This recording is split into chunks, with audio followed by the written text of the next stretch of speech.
Ok, pessoal, então chegamos agora na lição de quinta-feira, né, que tem como tema o sábado como selo de Deus, né, essa 11ª lição desse segundo trimestre de 2018.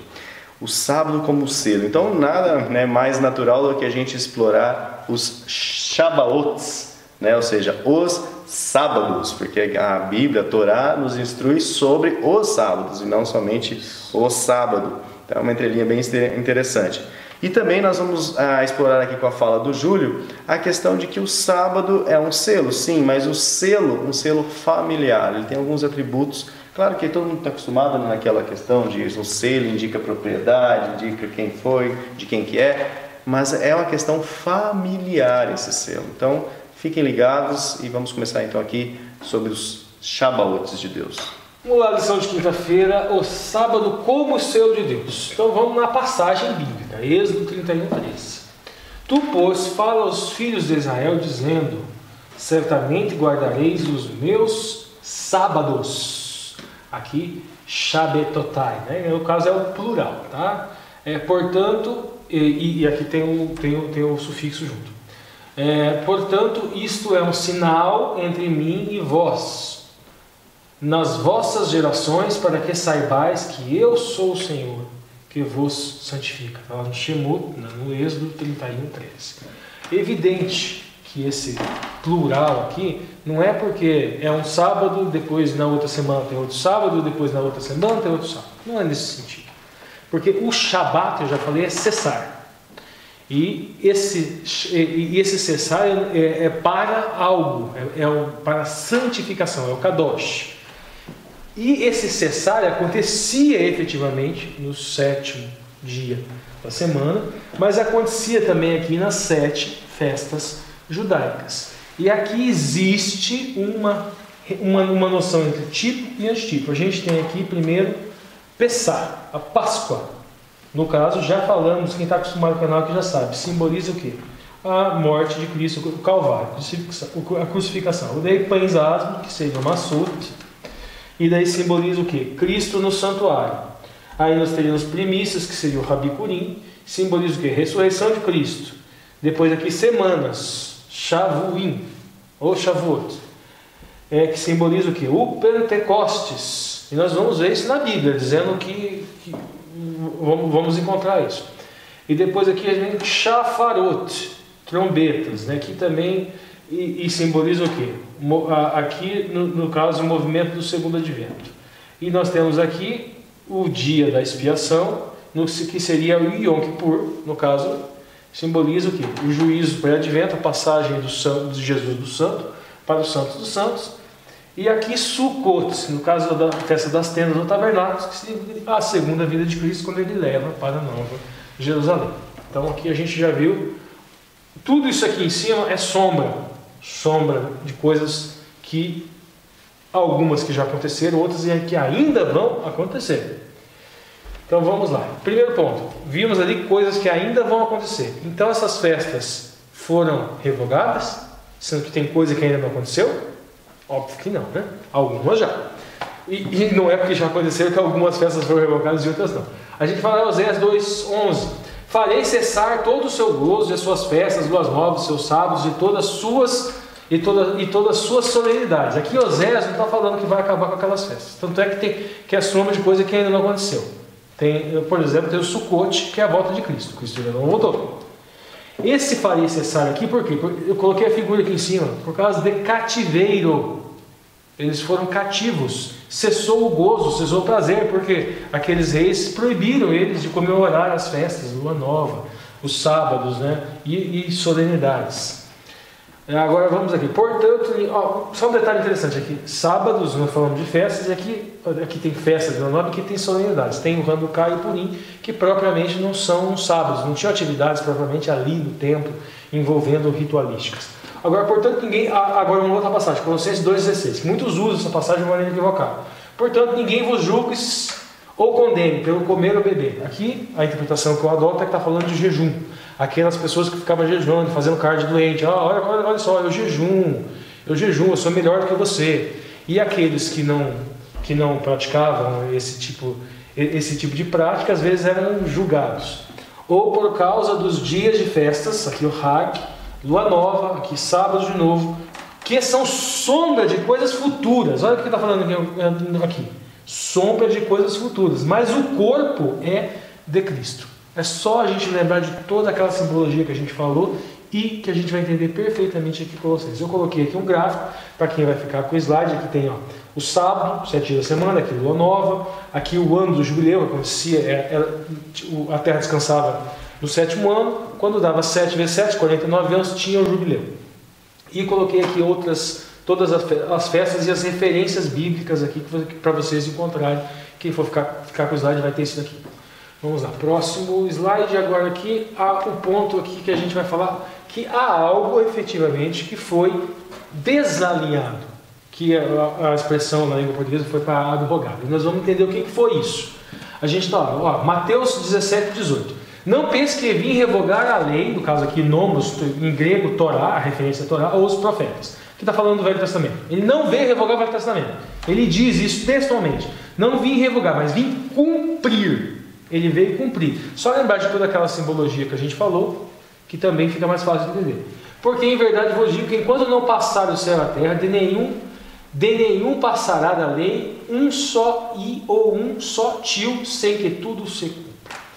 Tá, aqui outra passagem agora, a questão do que é que foi abrogado. Nós temos que entender aqui Hebreus 7, 18, antes de ler, é óbvio, né?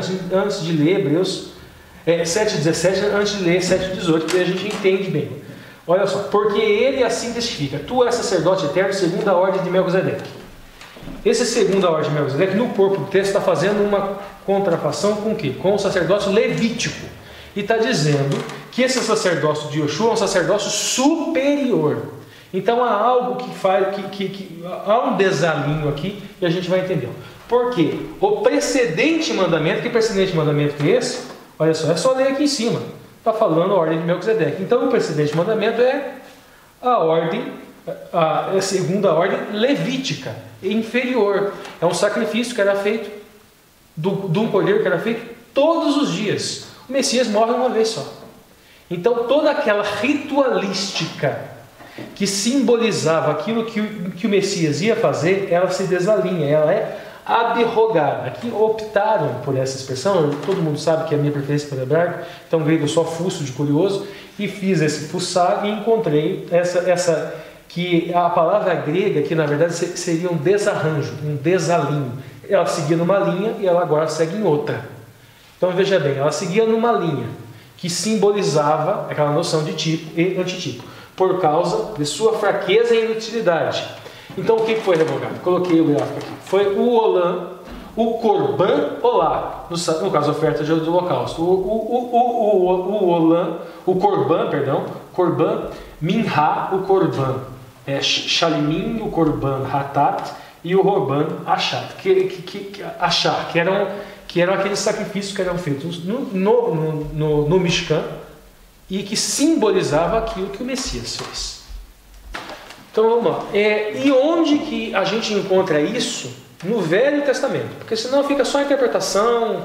Ah não, se vocês jogaram vocês jogaram uma interpretação em cima do texto. Não jogamos, está lá. Daniel 9, 27. E ele firmará um concerto com muitos por uma semana. Na metade da semana fará cessar o sacrifício e a oferta de manjares. Justamente o que a gente estava falando aqui. Que cessou, que houve um desalinho. E sobre a asa da abominação desoladora virá o assolador, e isso até a consumação que está determinada será derramado sobre o assolador. Aqui Daniel 9, 27, esse ele aqui é o Messias. É só a gente recordar 2.300 tardes de manhã, essa metade dessa semana é justamente quando ele morre, e o véu do templo se rasga. Aqui é o Messias. Aqui é o Messias que faz cessar todo aquele trabalho de corban lá, todos os corbãs. Então aquilo foi desalinhado. Agora, uma observação que a gente não pode confundir com Daniel 11, 31 e 32, porque lá, tirarão o contínuo sacrifício, estabelecendo a abominação desoladora. Aqui não é o Mashiach. Aqui é a contrafação do Mashiach, que seria o anticristo, podemos dizer assim. O Guarulhos retorna. Tcharam! Continuando ainda nas entrelinhas de quinta-feira, pessoal, né, sobre o sábado como selo de Deus, nós já trabalhamos um pouco do sábado, né, lá no domingo, como sendo um sinal de Deus que identifica o seu povo. Mas agora nós queremos só trabalhar aqui nas entrelinhas essa questão de que o selo de Deus, o sábado, é algo que identifica, acho que, a família, né? E quando se fala em família, nós precisamos tomar cuidado porque eu até falo muitas vezes, e fica aí a dica para vocês, não sei se eu já falei aqui no canal, mas quem é graduado às vezes passou 4 anos, 5 anos se graduando, lendo livros e autores, né? Então assim, temos, tudo bem que você fez teologia, eu fiz ciência da computação, ele fez direito, o Alexandre fez história, e nós estudamos as nossas áreas. Aí quando você vai se relacionar com alguém, ou seja, sua namorada, que você pretende ter uma família, compor uma família, você não lê nenhum livro sobre relacionamento. Aí você vai... Aí vem ver os filhos. Aí você vai no modo ad hoc, né? Ou seja, você não lê um livro sobre educação de filhos, coisas que, segundo as ciências e os estudos, dão certo. Então, novamente, né, sobre a questão do selo de Deus, eu pergunto para o Júlio: Júlio, como que a gente pode tornar esse sábado, ou seja, qual que é a cautela que a gente tem que ter ao realmente fazer com que o sábado seja um selo e que esteja no coração circuncidado, como a gente vem tratando aqui, e que a gente não transforme ele no dia do não, principalmente para os nossos filhos. Ok, isso é importantíssimo, né? A gente entende que o sábado tem um significado especial. Isso. Haverá um tempo em que chegará esse dia, né, em que o sábado será um divisor de águas, né? Ok, e o domingo também. Mas qual o significado do sábado para mim? É uma coisa muito pessoal, isolada? Não, o ser humano é muito comunitário, né? O ser humano depende muito de sobreviver em sociedade, né? E o sábado tem um significado assim também. Você veja que a gente, como adventista, tem esse costume aos sábados de manhã se reunir aí, passar de 9 até 11h30, meio-dia juntos. Às vezes ainda vai almoçar na casa dos irmãos, às vezes junta todo mundo na igreja, e passa a tarde às vezes juntos. É um dia bastante comunitário, mas especialmente familiar. Ok? Familiar. E veja só, Deus faz da figura masculina um sacerdote em seu lar. E Ele precisa passar isso para os seus filhos, para sua esposa, para os seus filhos, para a sua família. Então o sábado precisa ter esse significado familiar, né? Em que eu me relaciono com Deus de forma individual, mas especialmente em minha família, meu núcleo, minha célula, né? Inclusive, né, se você vê as pesquisas, lê alguns livros, fala que a criança desenvolve a impressão de Deus de acordo com a impressão que ela tem do pai. Que responsabilidade com o pai, né? Nossa, e aí?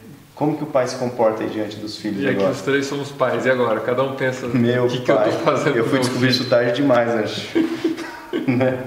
Agora que eu tô tendo uma noção dessa, né? De que cada atitude, olha, presta atenção nisso, você que é pai aqui do Entre Linhas, da família Entre Linhas, cada atitude sua com o seu filho vai refletir a impressão que ele tem de Deus. E você veja que isso influencia até na leitura do texto. No caso, eu nunca apanhei do meu pai. Então, toda vez que eu leio o castigo de Deus na Bíblia, eu fui procurar e encontrei. Porque é uma visão essa referência de um pai, de Deus batendo, agredindo o Criador. Então eu olho até aquele ato da Nova Jerusalém lá como um ato de misericórdia. A Gog e Magog, quando forem atacar Nova Jerusalém, aquele castigo, entre aspas, final, será um ato de misericórdia, porque uma eternidade em pecado, esse é sim um verdadeiro castigo. E Deus, num ato de misericórdia, não vai permitir que ninguém passe a eternidade vivendo em pecado. No inferno, vivendo no inferno literal, eterno, né? Mas é interessante que a gente, essa questão de pai, né? Veja como Deus é uma pessoa corajosa. É que Ele sabe o que Ele está fazendo, mas Ele pega a sua herança e coloca para eu educar. Ai, eu não sei se eu teria essa coragem, sabe? Mas Deus é muito corajoso, né? E Ele ajuda a gente, né? Ele não deixa a gente com essa batata quente na mão, né? Sim. ele vem, ajuda, a gente falha, mas ele está ali do lado ajudando. Então acho que o sábado tem um significado muito grande, né? Em você ter um dia especial para você parar e agora você se relacionar com o seu Deus, né? Você e seu Deus, você e sua família, e agora você tem um dia especial aí. Então, se Deus tem um pouco de espaço na sua vida nos 6 primeiros dias, quando chega no 7º, aí ele tem um significado todo especial. E com certeza você vai viver 6 dias com o selo, né? Isso. E para quem vai usar o slide, no último slide eu coloquei as letras embaixo, pictográfico de Shabat. E eu deixei de explicar, vou explicar agora rapidamente. O Shin ali, ele, no pictográfico hebraico, ele significa o alimento, alimentar-se. O Bet, a casa. Então, alimentar-se. Só dá licencinha. Shin, Bet e aqui o Tav. É assim que se escreve Shabat, sábado. Shin, alimentar-se. Bet, casa. Então, no sábado você vai se alimentar do quê? Primeira casa, natureza. Segunda casa, família. Terceira casa, igreja, congregação, pessoas. E você vai se alimentar do Tav, do pacto. E aonde que está o pacto? O pacto está no texto. O pacto está na palavra. Justamente a Brit Milá, cortar da palavra com o coração. Então o sábado é para isso. Shabat. Muito significado, né, pessoal? Muitas entrelinhas, né? Importante, acho interessante você ter essa paciência de assistir aí. Abrindo só um parênteses aqui, o YouTube tem indicado para nós que o número de minutos assistido em cada vídeo tem aumentado. Então isso é um feedback bastante positivo, ou seja, vocês estão assistindo mais minutos dos vídeos. Porque tem aquela pessoa que abre o vídeo e fecha, né? Dá uma view, mas não... Tem um amigo lá que falou que o vídeo longo, ele cansado, ele dormia. Agora com os vídeos curtos ele não Ele chega em casa todo dia assiste o curtinho. Então assim, realmente é muita coisa. Eu sei que Deus tem abençoado mesmo a minha vida, a vida do Ricardo, dos convidados, do Alexandre, com tudo isso que a gente tem refletido aqui. E o canal é uma forma de compartilhar com vocês. E agora, né, só lembrando, nós temos esse novo meio de compartilhar, principalmente os slides que nós estamos passando aqui. Basta você acessar o link aqui da descrição para você se juntar ao grupo no WhatsApp. Então, quem está no grupo vai receber inclusive os slides já no dia antes da gravação.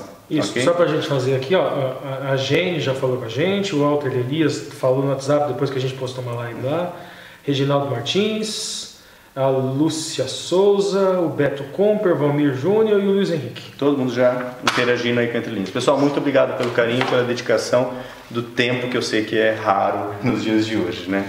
Bom, encerramos aqui então as entrelinhas de quinta-feira. Nos vemos então nas últimas entrelinhas dessa semana, nas entrelinhas de sexta-feira.